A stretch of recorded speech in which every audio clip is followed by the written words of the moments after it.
तोपर्यंत किमान एक फॅक्टरी ती बंद करा, ते होईपर्यंत ती बंद करा, नाहीतर आमचे लोक असेच मरतील. तुम्ही ज्याचा उल्लेख केलात, तुम्हाला सांगतो आमच्या कोकणामध्ये त्या भागामध्ये घराघरामध्ये तीन चार लोक याने आजारी आहेत, कॅन्सरने. त्यांना किडनीचे विकार होतात, फुफ्फुसाचे विकार होतात, अनेक तऱ्हेचे विकार होतात. आमचा आंबा साफ संपलेला आहे, बागायती सगळ्या उजेड पडलेल्या आहेत. हे या संबंधामध्ये आमचं म्हणणं आहे, जे करायचं ते नीट करा.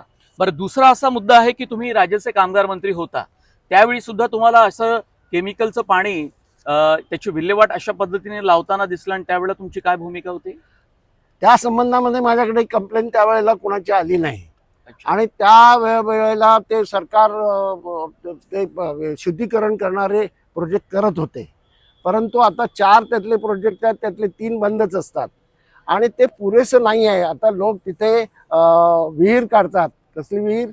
बोरिंग विहीर काढतात त्या फॅक्टरीच्या अंगणामध्येच, आणि त्याच्यामध्ये ते सगळं सोडतात. किती भयंकर आहे, भयंकर आहे. नाहीतर मग ह्याच्यामध्ये भरतात टँकरमध्ये आणि कुठल्या तरी दरीमध्ये फेकून देतात. हे सर्रास आहे. आणि पावसाळ्यात तर आमच्याकडे भरपूर लहान सहान ओढे असतात, परे असतात, त्याच्यामध्ये टाकतात. त्याच्यातून गुरं मरतात बिचारी. आणि हे आहे पाणी, आता MIDC पाणी लोकांना देतं, पण ते पाणीसुद्धा त्या नदीचंच असतं, म्हणजे त्याच्यामधून नुकसान होतं. तुम्ही ज्याचा उल्लेख केला तसे लोक मोठ्या प्रमाणात त्या भागामध्ये आजारी आहेत.